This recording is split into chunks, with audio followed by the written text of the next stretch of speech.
ahead and And then one thing I will say also before I say who I am and who else is here, we do have time for questions at the end. We'll just be using the chat feature for that. So if you want to enter questions as we go, you certainly can, but we will probably not be I won't be like looking over that way in the chat box until we finish. So, but feel free to chat any questions as they come up, and we'll hopefully have time for them at the end. So for now, I'm going to go ahead and share my screen and we'll get started. What am I looking for? I want this. Okay. Okay, Mikelle, I can see your face. Can you give me a thumbs up if you can see the slides? Great. Okay. So friends, we are going to talk dietetics today. We're going to talk a little bit about what is changing in the accreditation requirements, and then how that's going to affect what Berkeley is offering in terms of undergraduate preparation in dietetics, as well as a potential graduate degree.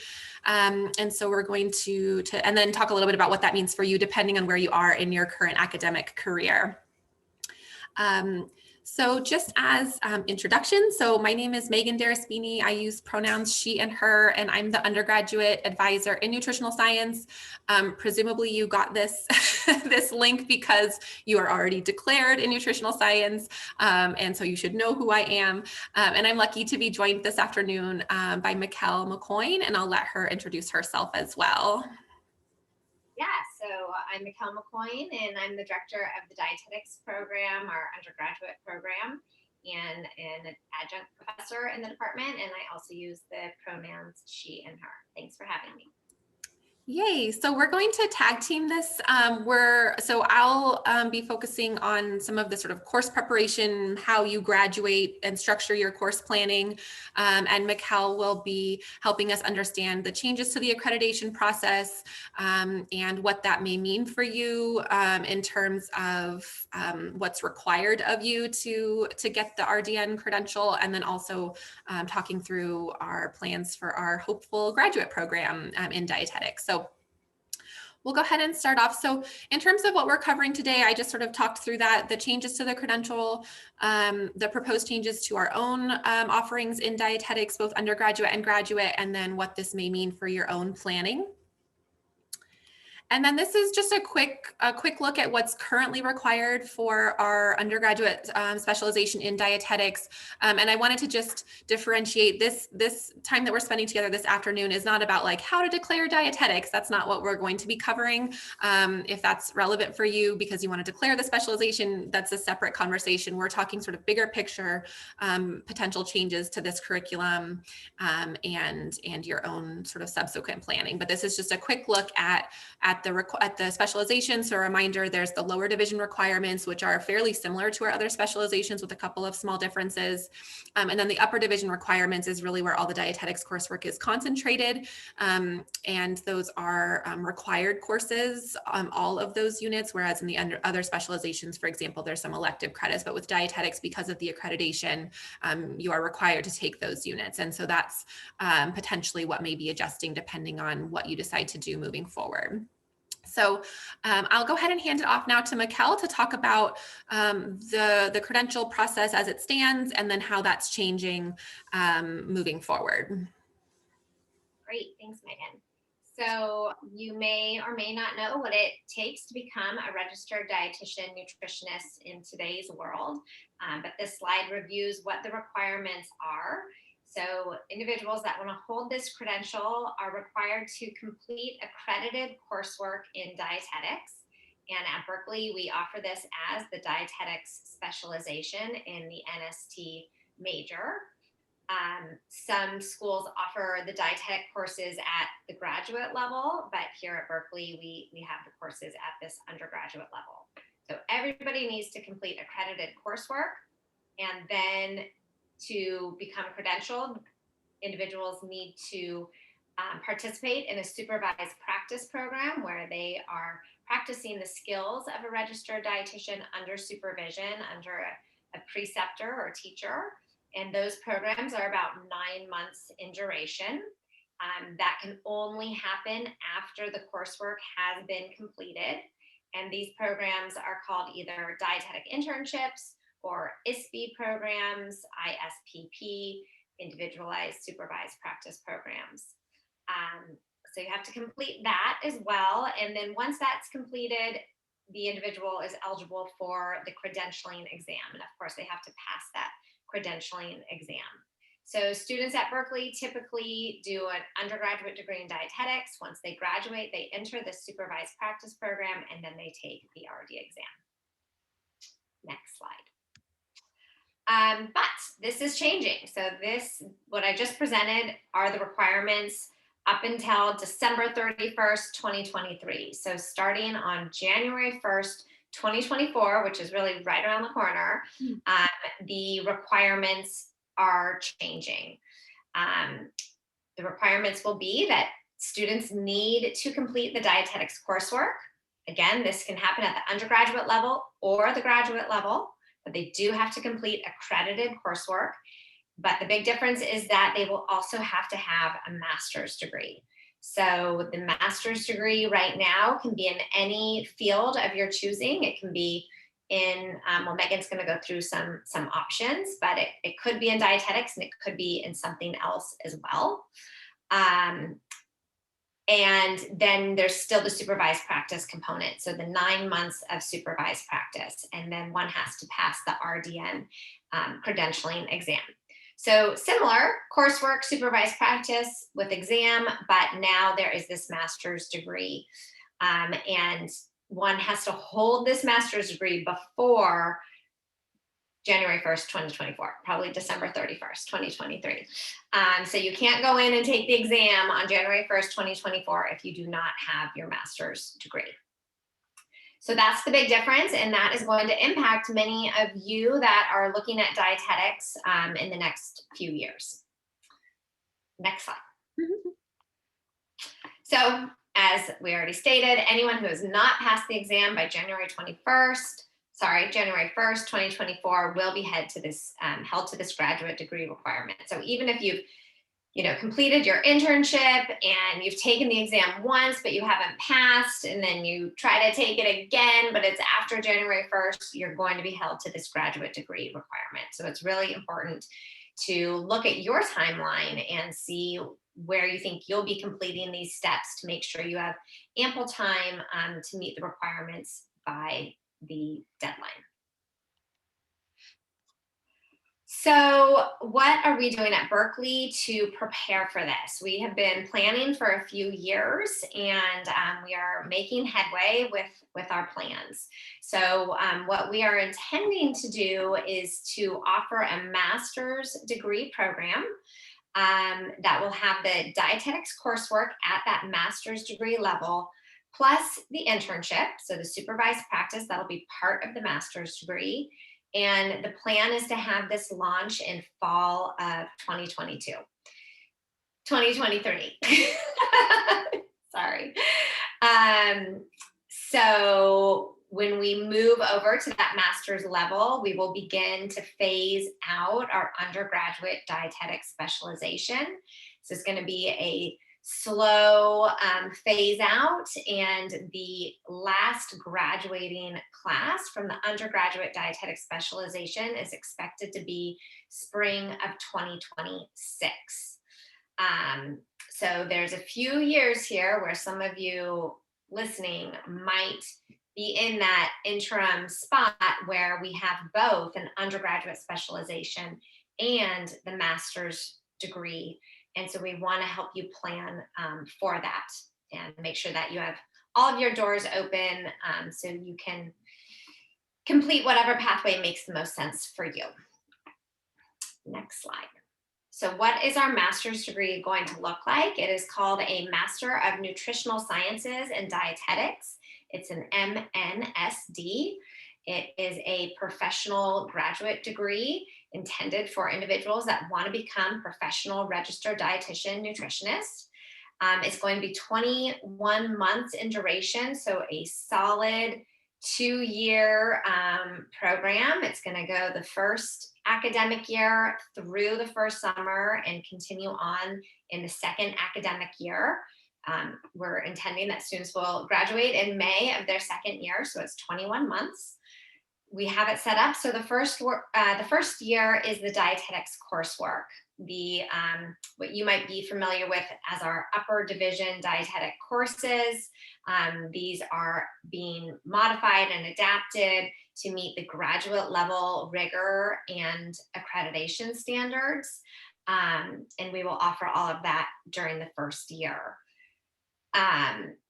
As an undergrad, students will need to come in prepared with many prerequisite courses so they can really launch into that coursework. And just to give you some, big picture of what that coursework includes, it includes nutritional status assessment and medical nutrition therapy.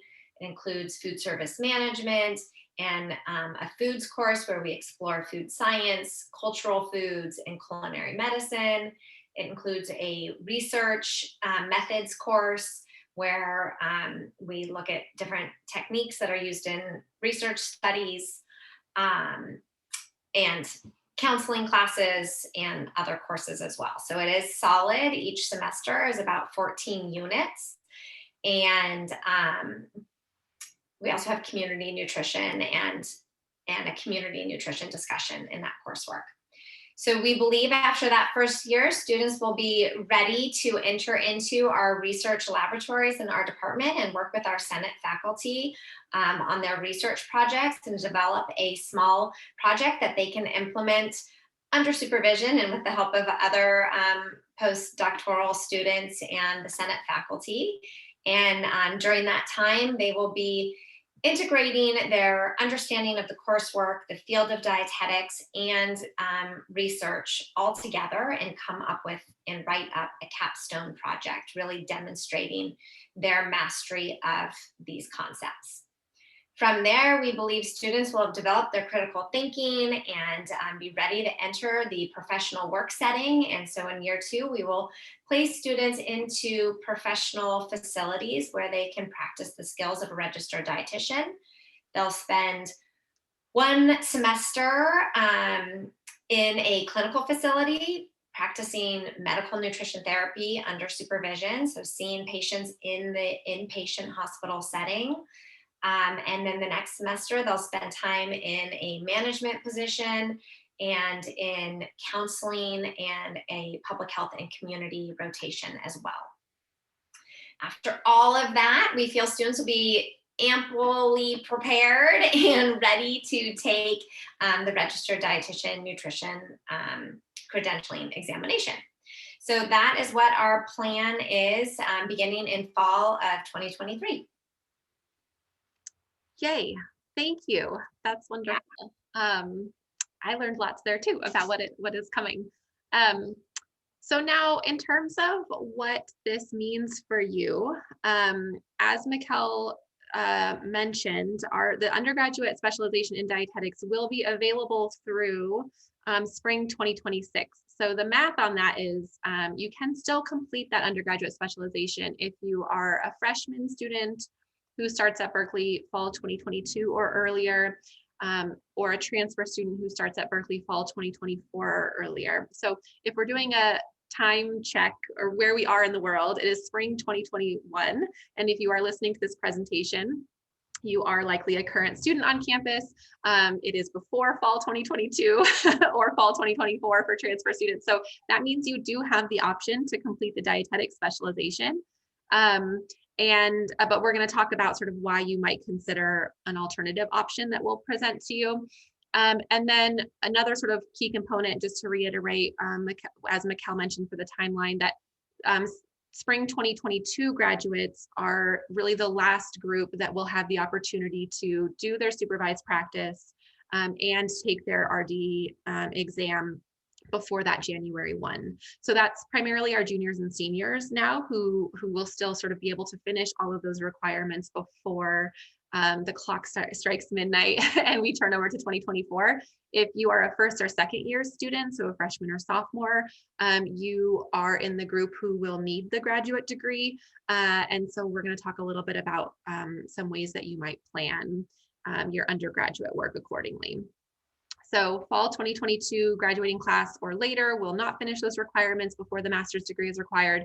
You'll notice in that we left out summer 2022. It's relatively rare for dietetic students to graduate in the summer. We do occasionally have students who graduate in the summer and start a supervised practice in the fall, but that timeline is very tight. And so that's usually somebody working very closely with Mikelle and myself to do their program planning and make sure we have what they need. So we sort of leave summer out of that on purpose. If you are a summer 2022 graduate planned as of right now, we can touch base and talk about how we might shift things accordingly. But the sort of the key options, as Mikelle outlined, that we're going to go into a little bit more detail on. One is that you complete your undergraduate specialization in dietetics, which we've confirmed you all have the option to do. And then you obtain a graduate degree in something else and complete your supervised practice. The other sort of primary option is that you complete your undergraduate specialization in nutritional science, physiology, and metabolism. So that's anywhere you see NSPM, that's the physiology and metabolism specialization, with some focused pre-dietetics coursework that we'll discuss. You obtain your graduate degree in dietetics, hopefully from our own graduate program in dietetics, and you do your supervised practice. The sort of tiny little alternative option there is that you do both your undergraduate degree in dietetics and also your graduate degree in dietetics. And so we'll look at that and maybe talk about why that might make sense or why you may want to do something else in terms of broadening your opportunities with other courses of study. So this first option is like, if you're in a situation where you really want to stick with the nutritional science dietetics specialization as an undergraduate, then you would be doing your graduate degree likely in something else. So you could pursue a graduate degree in dietetics as well, and then add on your supervised practice. So this is recapping really what Mikelle mentioned in terms of the master's can be in any subject, and we have some sample alternative related graduate degrees that you might consider.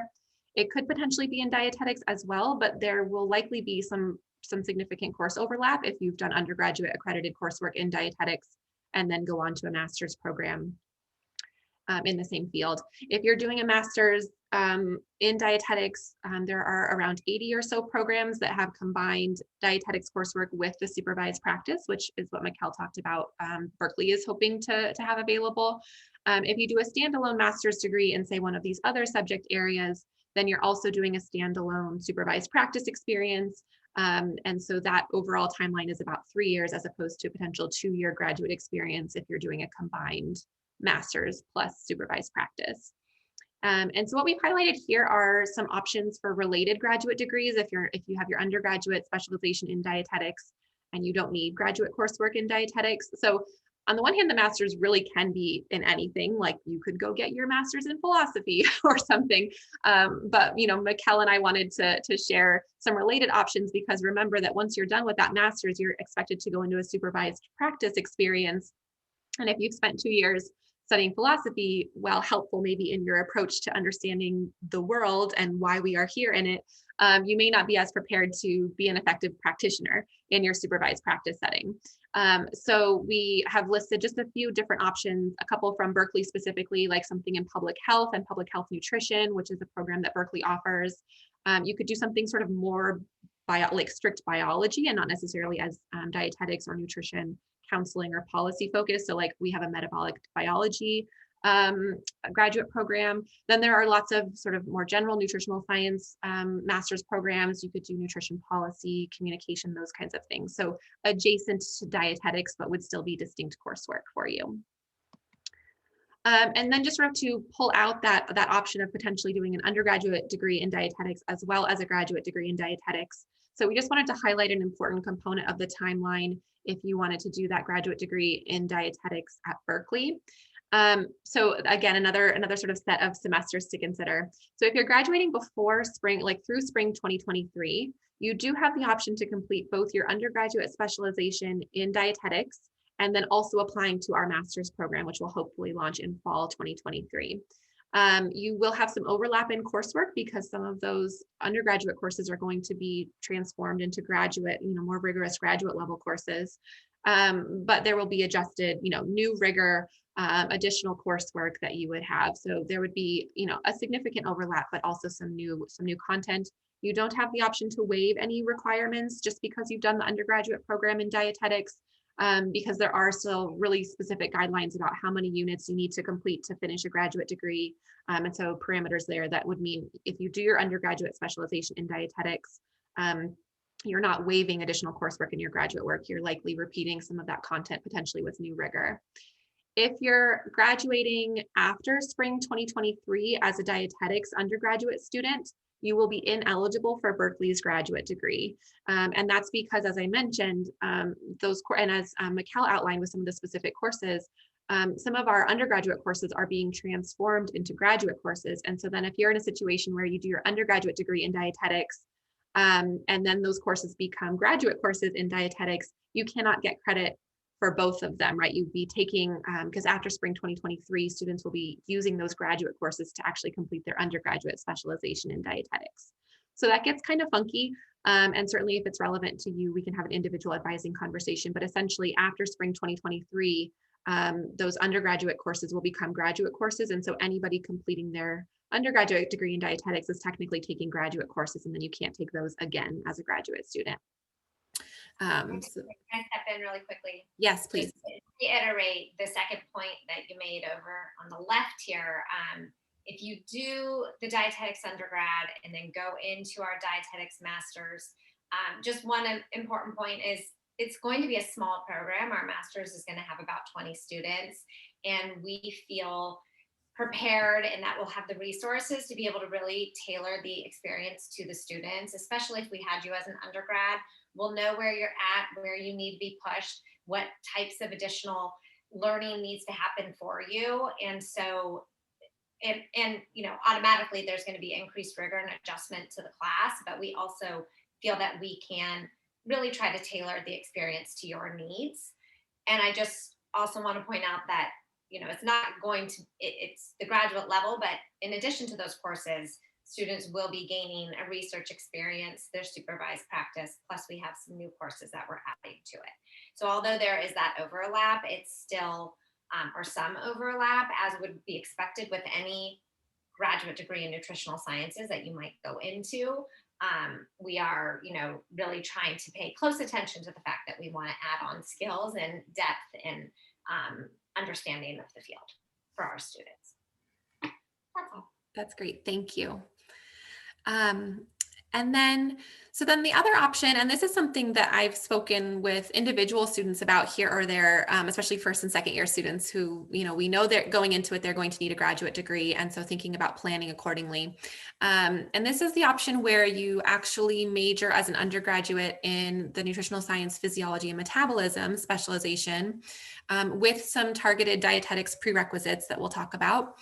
And then you go on to get your graduate degree in dietetics with supervised practice, either as a part of that graduate degree or after.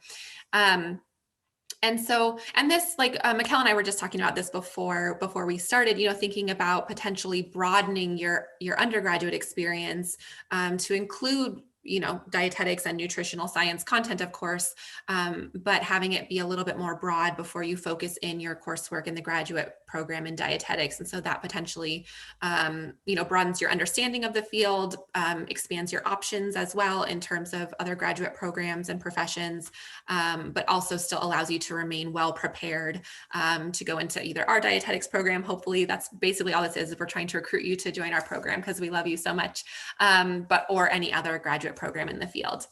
So, just a couple of notes about what that would look like. So the physiology and metabolism specialization shares most lower division courses with the dietetics specialization. The couple of key components there, and sometimes I hear from dietetic students that this is part of the reason they don't want to do physiology and metabolism, is that second semester of calculus and a semester of physics, which are required for physiology and metabolism. A note that as far as I'm concerned, I don't care where you take those classes. So some students prefer to do those at a transferable community college where the courses may not be quite as intense as they might be at Berkeley. We can talk about that if that's relevant, but those are the two key components, as well as a couple of other social science courses that differ. And then in the upper division, three of the sort of key courses and foundational courses are shared between physiology and metabolism and dietetics. So that's the biochemistry, the nutrient function and metabolism, and then the health and human disease courses. And then as we looked at that snapshot at the very beginning, dietetics has the set of, the set courses that students need to take, whereas physiology and metabolism has a set of required units. That's 16 units that are required courses, and then 14 units of electives. And we have some students who already structure their physiology and metabolism degree like this, where they focus some of those 14 elective units specifically on dietetics coursework because they know that's an area they're interested in. And so this is where we would help sort of target those 14 units and some other coursework toward preparing you best for a dietetics graduate degree, especially our own graduate degree. And then, as we've mentioned before, there are, between 80 and 90 graduate programs where you're doing dietetics coursework plus the supervised practice. That's what our program will be. And so that's about a 2-year program. As Mikelle mentioned, ours is 21 months. And so that's distinct from maybe a graduate degree in dietetics that maybe on its own is 2 years. And then you do the supervised practice would add additional time to that. And so as you can see, we've outlined, Mikelle's been really, really thoughtful about putting together a potential list of electives. So these are all courses that count towards physiology, metabolism electives in the major. Some of them are also current required courses for our dietetics students, but then would really help prepare you for dietetics graduate work. So that includes microbiology, our food and the environment class. A note that NSTW 104 is offered online during the summer as an American Cultures. It's also an American Cultures class when it's offered in that format. So for some, that's helpful in terms of course planning. NST 108A is our food science lecture class. NST 115 is actually a popular class for our toxicology students. It's a principles of drug action class that would be recommended here. And then human anatomy and human anatomy lab, IB 131 and 131L. So that totals more than 14. So if you did all of those, you would definitely get our physiology and metabolism electives taken care of and really prepare yourself well for the graduate work in dietetics. I'm going to pause you here. Yep. Isn't to say these are prereqs for our master's program or other master's programs, but they would prepare you well. And the only class on that list that is a prereq would be the microbiology class, including the biochem and the 103 and 160, but these are definitely electives. Yeah, and that's helpful too. Like for any of you that are considering other health professional programs, there are the lists on the Career Center, for example, where they specify, actually, and Mikelle, this makes me think maybe we should get in touch with the Career Center and get dietetics there on that page. But I don't know if that's going to be appropriate necessarily for that group. But what they do on those pages is they say, most medical schools will require these components, or most physical therapy schools will require these components. So in the same way that they have sort of those lists of recommended courses that are sort of treated as prerequisites, like as Mikelle mentioned, for our case, the microbiome may be the only specific prerequisite and the rest is recommended preparation. But if you're looking at other dietetics graduate programs, you'll want to look there very carefully at what they state as their prerequisites, because there may be other components that they want you to have taken. So that's important for anybody planning for any graduate work, is read prerequisite lists carefully. And to add to that, so we've thought about our prerequisite courses, and right now there is a conversation going on about prerequisite courses for other graduate programs in dietetics. And for the most part, we're all asking for the same courses, more or less, but it is the physiology and metabolism or dietetics specialization, those first 3 years. So all the chemistry, biology, the math, and then that junior year of biochem and nutrient metabolism and whatnot. So those specializations will prepare you for a graduate degree, but as Meaghan said, here and there, different programs will want different things. Great. So, and then some other courses to consider incorporating. So Public Health 142, some of you already plan on this for our statistics requirement for the major because we accept it for that. And so that's something that you might consider. Some students will take Stats 2 and also Public Health 142. For the major, you only need the one. And if you're considering that, we would talk about how that would probably fit in a little bit later in your academic career than say Stat 2 would usually.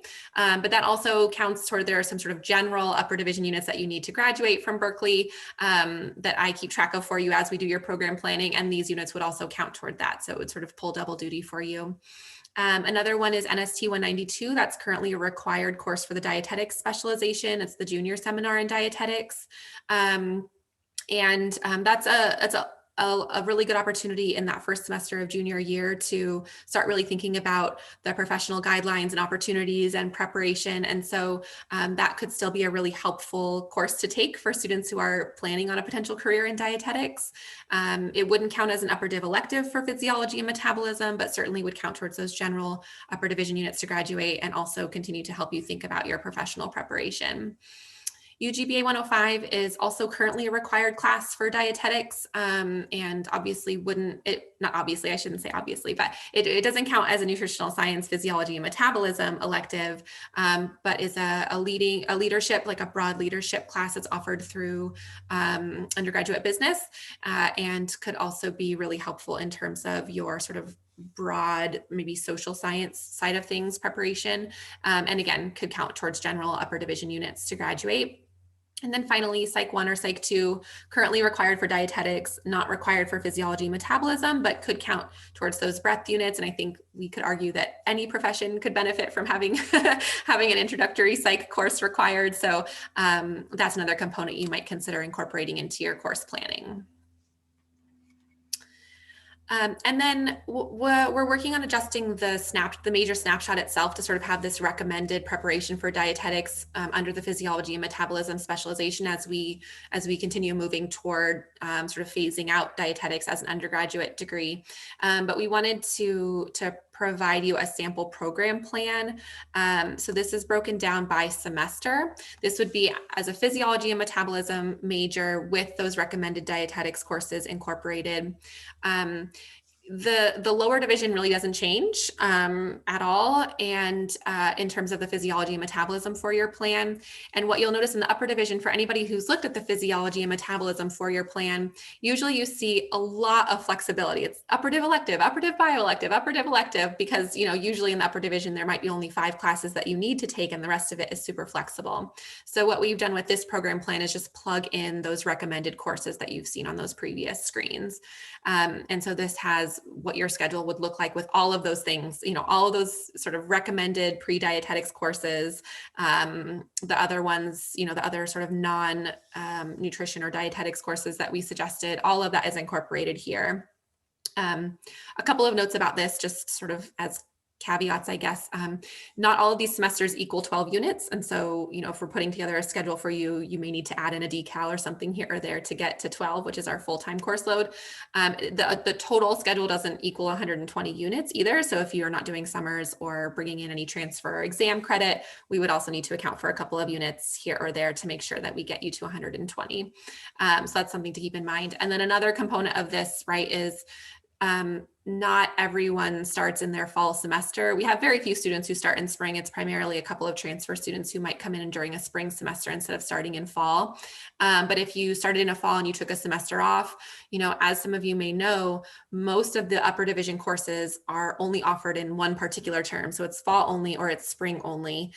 Maybe there's a summer option. And so if your 7th semester is not a fall, it's a spring, well, then when we have to do some reorganizing because the classes that are listed there in semester 7 are all fall only classes. And so we'd have to adjust. So that's kind of in the weeds, and we would do more specific individual planning with you. But this gives you a sense of how all of those courses might fit into a physiology and metabolism for your plan. Okay, and I think we're going to now bring it back sort of around to the professional side of things. And we've covered the actual course preparation, and we've talked a little bit about how the programs are changing. And then I'd love to have Mikelle finish us up with just sort of thinking through, like, if you're even still thinking, like, do I want to go to dietetics? I don't know. Just helping us remember sort of what you can do with your RDN credential, what opportunities it opens up to you, so that you have a sense of where you could take that particular training. Yeah, okay, great, thanks. So perhaps you haven't decided you want to become a dietitian, and so this slide will kind of take you through what dietitians do as a profession and in their daily lives. So dietitians are healthcare professionals that try to maximize individuals' nutritional status to prevent disease and manage disease and to live healthy lives. And to feed our population and to manage our food systems to keep them healthy as well. So many dietitians go into the clinical role where they work with individuals that already have some medical condition. So they're usually in the hospital, and dietitians are trying to maximize the patient's nutritional status and prevent them from becoming malnourished so that they can help the patient on a speedy recovery and move out of the hospital and back home. So I'd say a lot of dietitians work in that area. It is a great place to combine science and discovery and really just kind of putting together a puzzle every day. So you have these patients with so many different things going on, and the dietitian plugs into all of that and really fits nutrition into the management and care of patients. It's a very exciting field, and lots of research in that area as well. So great place for people that have that science mind and like numbers as well. So then the other side is the counseling side of dietetics, where dietitians will work in a one-to-one setting with a client. And this could be somebody that's interested in preventing disease, or they might already have a condition that nutrition can help to manage. And so these are more in-depth sessions that dietitians have with clients to really understand the client and what their interests are and their barriers are, and really trying to develop a personalized plan and coaching to get the clients to change their dietary patterns. This can often happen in a medical environment, like an outpatient medical facility, but this can also happen in private practice, where dietitians can open up their own practice and recruit clients and network with doctors to have doctors refer clients to the dietitian. And this can be exciting because not only is the dietitian performing counseling and meeting their patients' needs, but they're also running their own business and practice and thinking about, getting new business and managing the policies and safety and all those business practices that would go along with that. They can even expand it and hire other dietitians to work for them. So some dietitians go into that area of practice. Others work more in the community and with larger populations. And so if you think about the Department of Public Health, they have a lot of different programs for individuals that live in a given county. So there might be various nutrition classes or different programs that have nutrition interventions or standards in them. Thinking about laws in the country and in states and in counties and what type of nutrition policies there are, and dietitians will try to impact those policies to create healthier eating habits for these community members. Many dietitians go into management, and we really manage the entire food system from purchasing to the service of the food. So in a hospital setting or in a school like Berkeley Unified School District or Cal Dining, these really large institutional food settings, dietitians will manage those and the individuals in there. And then just a few other places dietitians practice are in research. I mentioned policy already, and really any entrepreneurial endeavors that somebody wants to undertake, writing a book or, providing nutrition services to different groups of individuals, or really anything that somebody if you want to talk about nutrition in your practice, if you see yourself talking about food and nutrients, having that registered dietitian credential really adds to the credibility of what you're saying. So you can do anything with food with that dietitian credential. So happy to talk more about what dietitians do with any of you if you want to make an appointment and come and see me. Yay, thank you for that. And I think that brings us to the end, and we have about 10 minutes left. We're a small group. I'm going to go ahead and stop sharing. And since we are a small group, friends who are here, if you want to unmute, camera on, we can just have a conversation. If you have any questions, if all you want to do is sort of back away silently and pretend like pretend like I'm not looking directly at you, that's okay too. But we do have a little bit of time if anybody has any questions about any of what we've shared or anything else.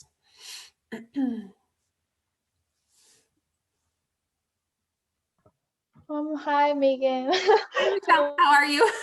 Pretty good.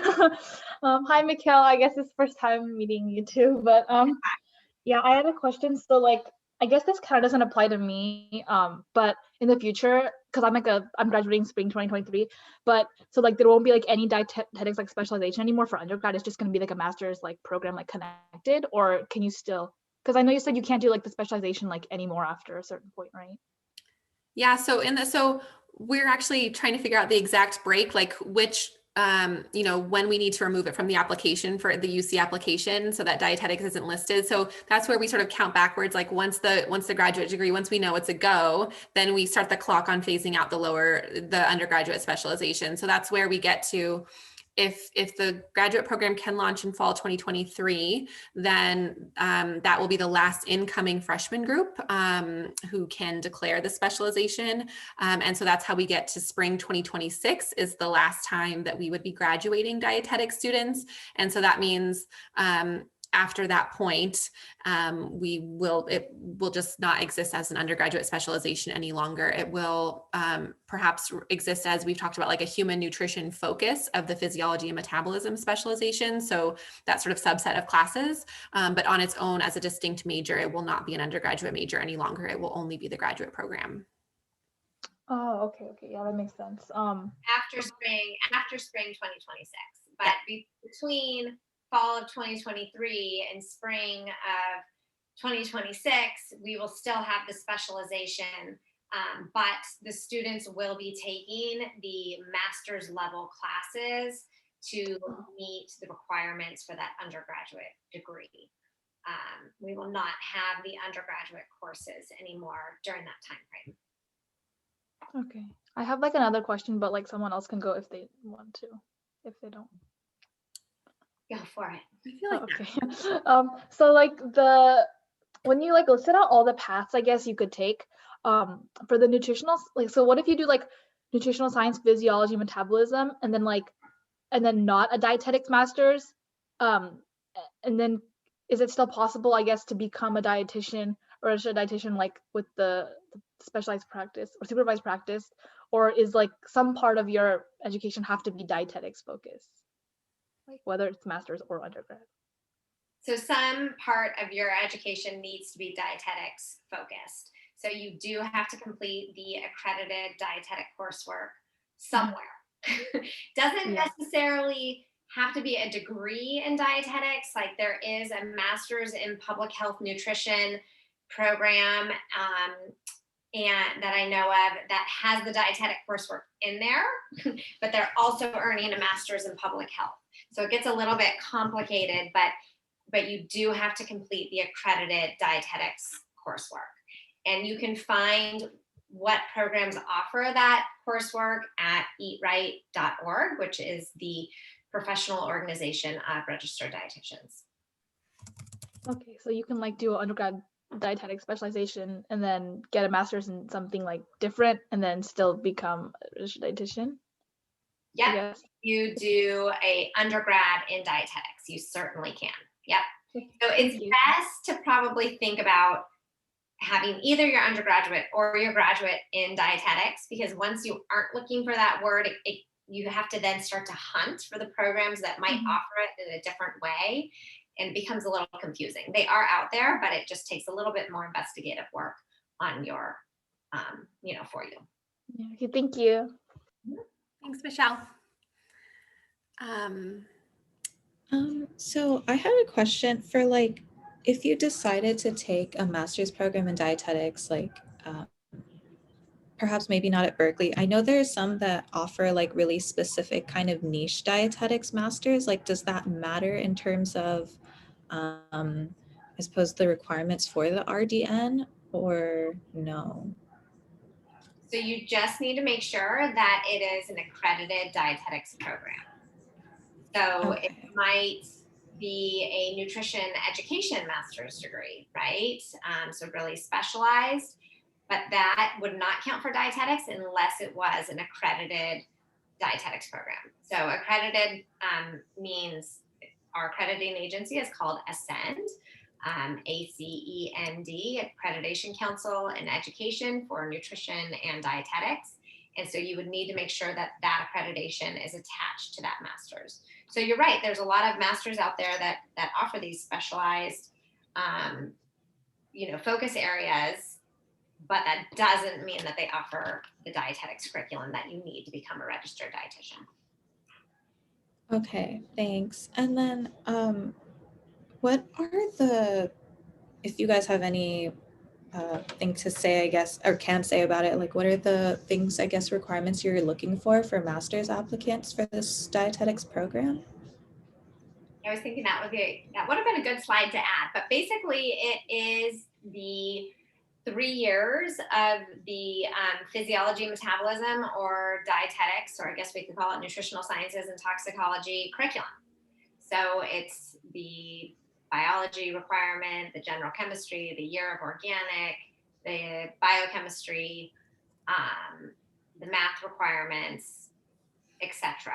Right? Plus our nutrient function metabolism, and then NST-160, our metabolic basis of human health and disease, statistics. So if you follow the physio metabolism or dietetics, at least the first 3 years, you will have taken the prerequisite courses for the graduate program. And not just our graduate program, but most other graduate programs in dietetics as well. But I'm just going to add to that microbiology. So that is not a requirement. It's an elective, but that is a requirement for the graduate level. Okay, thanks. And we'll make that clear. We'll somehow. Okay. When we start to post this, that will be there. We already know our list of prereqs, but getting it out to the students is going to be important. Okay, thank you so much. Can I ask a follow-up on to that, Mikelle, in terms, and Mikelle, do you have something at 3? Are you teaching at 3 or? No, I have something at 3:30. Okay. I mean, we will let you go on time, but in terms of like, let's say the program is approved, like how early could you guys be publishing information about the masters on websites, including required prerequisites, application process? Is that would happen potentially as early as next fall, 2022, after accreditation happens? I believe pretty soon we can publish that we are undergoing this process, but we can't really market it as viable until we're probably a year out. So it's actually going to be pretty quick, but we will know this December 2021, if we're, going to continue to move in this direction, which all signs indicate that we are, and this is what is going to be happening. But there are, as you can imagine, many layers to getting approved. But one of the biggest ones will unfold itself in December of this year. Great, thank you. And then, so I am mindful of time. We're just about done. Louise, you are the only other person on our call, not to put you on the spot, but if you have any questions, now is the time to ask them. Otherwise, certainly you can follow up with either of us after this time. So you can remain muted if you don't have anything to ask. That's totally fine. But I wanted to give you the opportunity. So is it for Berkeley? Does it include the supervised practice and the education part for the masters? Yes. So our masters will have both. So it is a one stop to complete all of the educational requirements. So if you don't go to a program like that, you'll have to apply to a master's degree. Once you finish that, you'll have to apply to a supervised practice program.